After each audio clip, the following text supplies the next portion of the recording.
Hey guys, welcome back to a brand new video. My name is Jalo. In today's video, we're gonna be reacting to a video by Barr, and the video is entitled "Is New York City Too Dangerous? The Truth About Crime in the City." So, with no further delay, let's get into the reaction. But before we do so, remember to like the video and subscribe to the channel. So let's get into the reaction. About a year ago, I filmed a video about crime in New York, which gained over 500,000 views. Today, I'm going to update you all on crime stats, what the city is doing about the problem, and some knowledge for tourists. Is New York City too dangerous? Let's talk about it. Let's start with statistics, and it's really hard to gauge a lot from these numbers as the city stats compare 2022 to 2021. At a quick glance, every crime stat is up except for murders and shootings. The ones that are most troubling for me are transit crimes, up 33.5% compared to last year, robberies up 30%. Now, before panicking, let's keep this in mind. This is about the entire city of 8 million people. But wasn't during time of COVID? I'm not sure actually. But 2020, I think was COVID also. And it doesn't tell you what neighborhoods those crimes occurred in, nor what time of day. And as I said in my last video, compared to the 1990s, crime stats are still way down in the city. And most New Yorkers I know were most concerned about one thing: safety, riding the subway. And while media outlets ate this up, we didn't hear too much from the people in charge until this past October, when Governor Hochul and Mayor Adams outlined a subway safety plan. Now, was the timing of this because Governor Hochul was in a tight bid for re-election against Lee Zeldin just a coincidence? You tell me. Let's read this together. Kathy Hochul and Mayor Eric Adams today announced expanded initiatives to keep New York City subways safe and address transit crime. The initiatives include a significant investment from the state's Public Emergency Fund and commitment to work with the city on a dedicated revenue source to support additional police presence in the subway system. NYPD and MTA will surge officer presence on platforms by approximately 1,200 additional overtime officer shifts each day, equating to approximately 10,000 overtime patrol hours every day. That's crazy actually though. I don't know.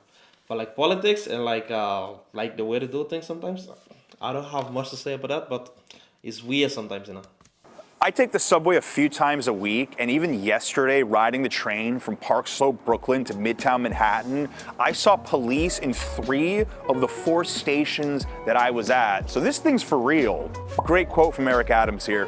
The bottom line is that riders will see more officers in the system, and so will those thinking of breaking the law. On behalf of all New Yorkers, we're thankful for this state investment that will make our subways safer. Now, on the one hand, it's nice to see more police presence underground, but you also have to wonder, well, why do they need so many cops in the first place? And I know many of my tourists watching might be a little bit afraid right now. Being from Norway, that's one thing I'm wondering myself, why, the only kind of a security see on the subway in Norway is the people who do the tickets control, because we don't have in most places you don't have you have to pay before you get on the transport. You normally just go and sit. It's the honor system, but if you don't have a ticket, then security will come for random check and check. If you don't have it, they give you a fine. But other than that, you don't see security on the subway. You don't see I've never seen that before. And my best advice for you is don't worry during the daytime, but I generally would not tell tourists to ride the subway after 10 o'clock unless they're super familiar with the city. Speaking of the subway and being around people, that's actually weird though. After 10 o'clock you cannot ride it, but I guess it is for safety also, so I don't know. Ridership is roaring back. I mean, just taking the train during rush hour these days is actually getting crowded again. But we've got stats to back this up. For example, Sunday, November 20th, 1.7 million people took the subway, which is 76% the amount of pre-pandemic days. And you used to look at these stats and it was... Man, 1.7 million people take it in one day though. Oh my God. New York City is... That is so much people, So if you think that's a lot though. 40 or 50% people are riding the subway again. And this feels crazy to say, but in the last week, transit crimes were down over 22%. In fact, the New York Post, for the first time that I can remember in recent history, actually did a positive story about crime going down in New York City. Now, it's too early to tell if the added police presence is going to change things long term, but it's certainly a step in the right direction.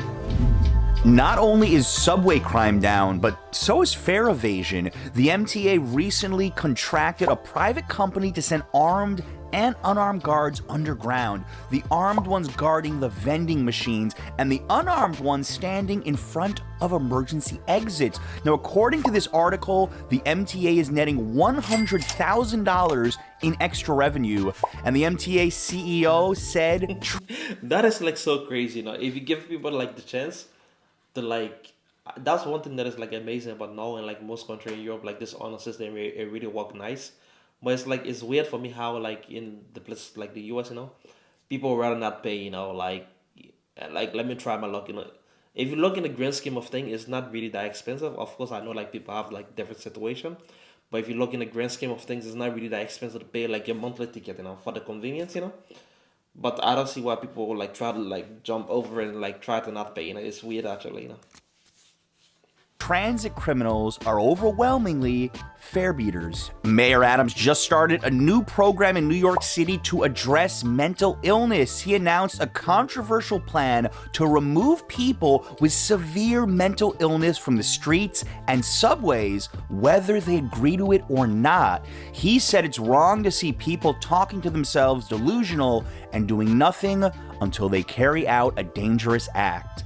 The mayor issued a directive to first responders, outreach workers, and people at city hospitals saying that state law gives them the legal authority to provide care to people when their mental illness prevents them from meeting their own basic needs or they're a danger to themselves. The mayor said that the program could also be applied to those who aren't homeless. He urged New Yorkers to become what he called trauma identifiers and to call 311 or 911 to get help for people they see are in need of help. I don't know how I feel about that. You know, like it's gonna feel like you're taking people against their way also, but you could argue like those people, they are not in the state of mind to make the right choices for themselves. So like you need somebody to like stand up for them.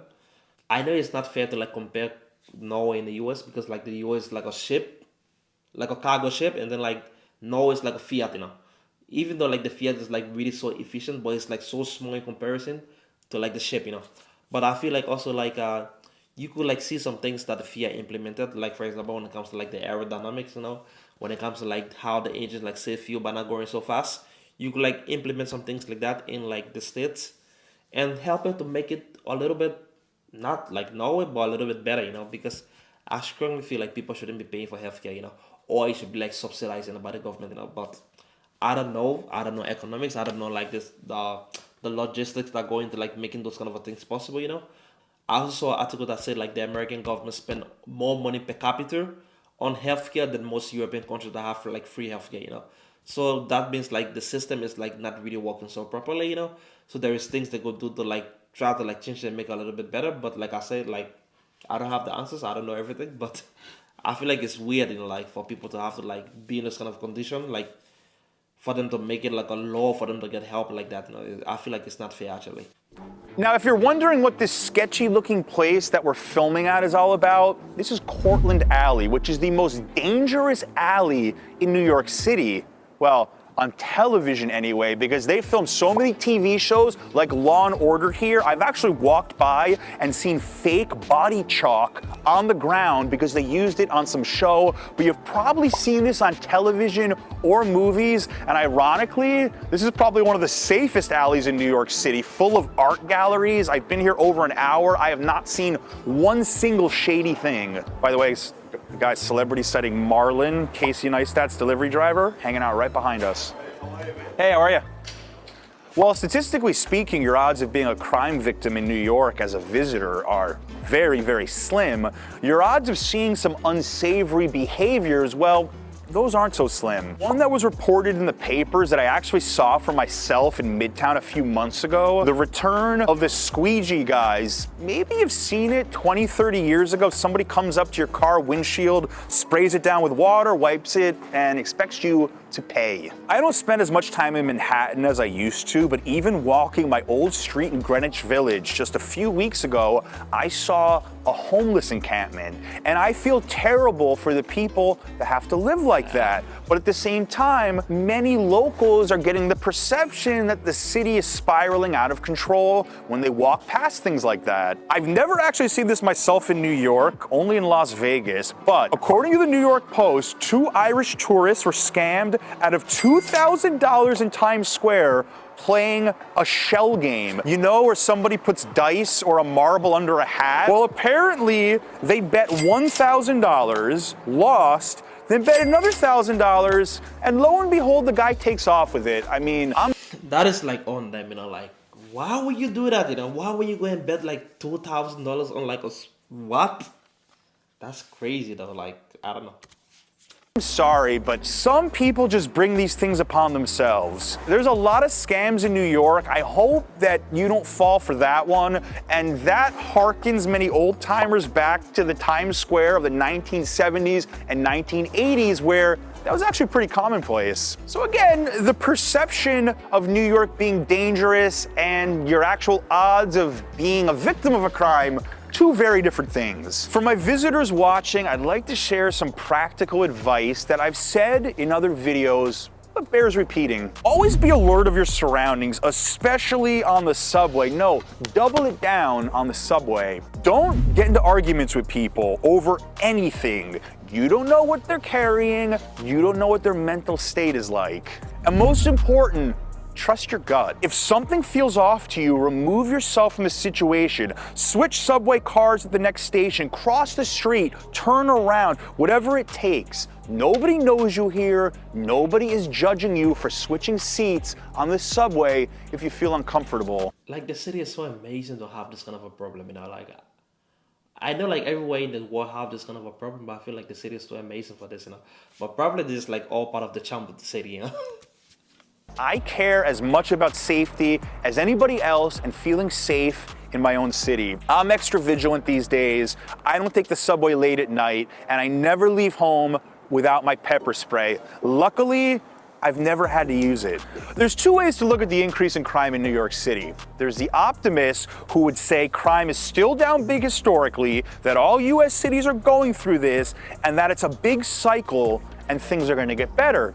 Then there's the pessimists who say the city's going back to the 70s and 80s, crime is not gonna go down, bail reform is a thing, and the politicians don't care. I'm curious what your thoughts are though.